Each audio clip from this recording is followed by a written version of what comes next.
러시아와 북한과의 오래 관계, 현상 유지를 목표로 한다는 것이 전문가들의 분석입니다. 오늘 생생토크에서 자세하게 전해드립니다.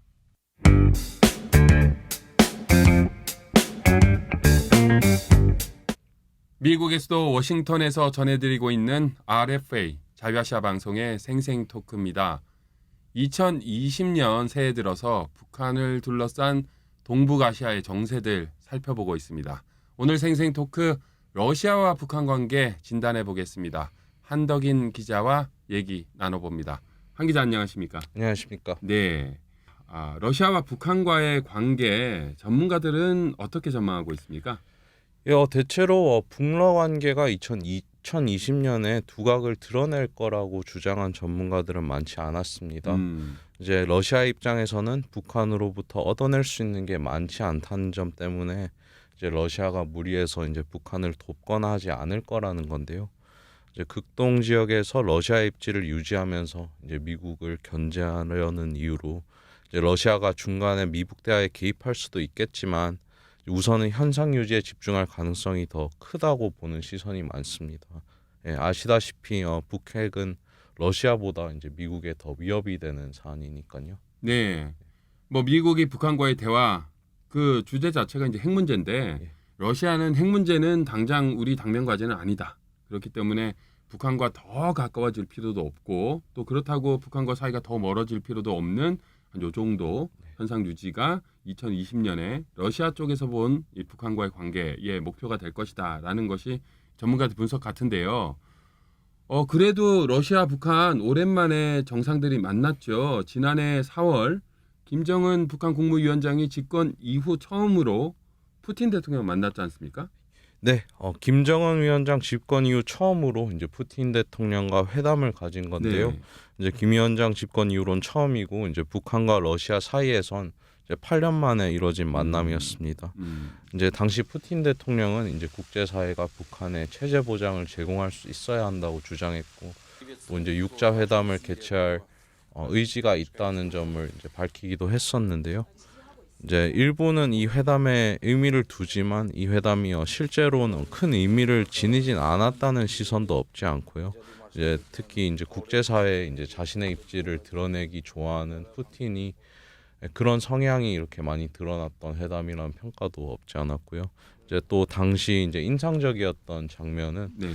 이제 푸틴 대통령이 이제 회담이나 이제 고위급 만남에서 항상 좀 지각하거나 늦기로 유명한 사람인데 이제 이 김정은 위원장과의 만남에서도 이제 30분을 늦었거든요. 근데 네. 이제 김 위원장은 푸틴 대통령보다 30분을 더 늦어서 그래서 유례 없는 모습을 이제 보여주는 네. 참 희한한 모습이었다고 그죠. 생각됩니다. 오히려 푸틴 대통령이 예. 좀 기다리는 그런 장면이 연출됐었는데 러시아가 북한에 좀 여러 가지 호혜를 베푸는 그런 모습도 보이고는 있어요. 예. 지난해 말에 러시아가 중국과 함께 유엔 안전보장이사회의 대북 제재 이거 지금 너무 좀 강하다. 좀 제재를 완화해야 된다라는 결의안도 현재 제출한 상태죠. 네, 그렇습니다. 이제 아시다시피 이제 미국과 러시아 사이가 그렇게 좋다고 할 수는 없잖아요. 네. 이제 그래서 이제 때론 러시아가 이제 미국을 때리기 위한 수단으로 이제 북한을 사용한다는 주장이 있는데요. 이제 또 이제 사실상 러시아는 이제 북한의 비핵화가 이제 비현실적이라는 점을 이제 어느 정도 인정하고 있기 때문에 이제 현상 관리나 이제 북핵 통제에 이제 집중하는 노선을 이제 추구할 것으로 보는 게 이제 전문가들의 입장인 것 같고요.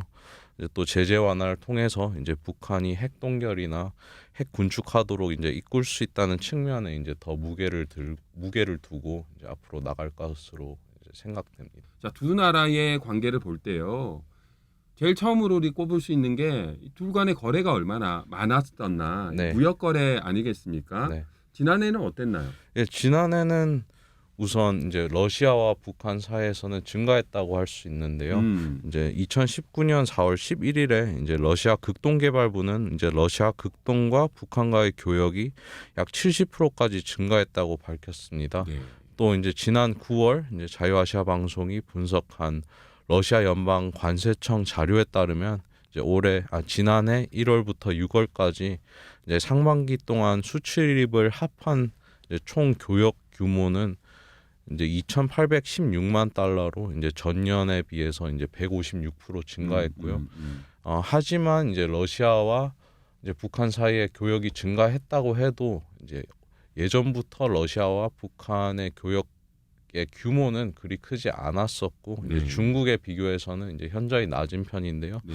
이제 뭐 지난해 상반기 이제 북한과 중국의 수출입 교역량을 비교해 보면 이제 10분의 1도 되지 못하는 수준이라고 할 수 있기 때문에 네. 이제 그리 크다고는 할 수는 없지만 점점 이제 성장하는 추세라고 볼 수도 있을 것 같습니다. 네. 북한이 절대적으로 의존하고 있는 무역 파트너인 중국과 비교하면 뭐 10%도 되진 않지만 그래도 북한의 해외 거래 숨통을 러시아가 쭉 틔워주고 있다라는 건데 그러면요.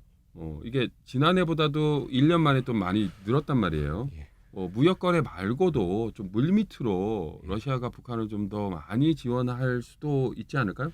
이제 많은 분이 아시는 이제 안드레이 랑코프 이제 국민대 교수님과 진행한 인터뷰에서 이제 그 교수님께서 말씀하시기는 이제 북한과 러시아 사이에서 이제 러시아 측이 북한에서 얻을 수 있는 거는 이제 노동자밖에 없다. 이제 이런 말씀을 하셨는데요.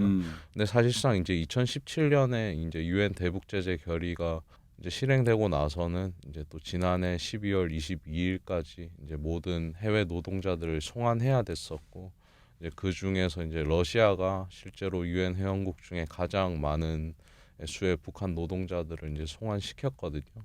이제 앞으로도 이제 그런 측면을 볼 때 이제 노동자의 많은 노동자들이 이제 러시아에 이제 입국해서 일을 할 수 있는 환경이 이제 쉬운 환경이 조성되기는 이제 어려울 거라 보는 게 맞는 것 같고요.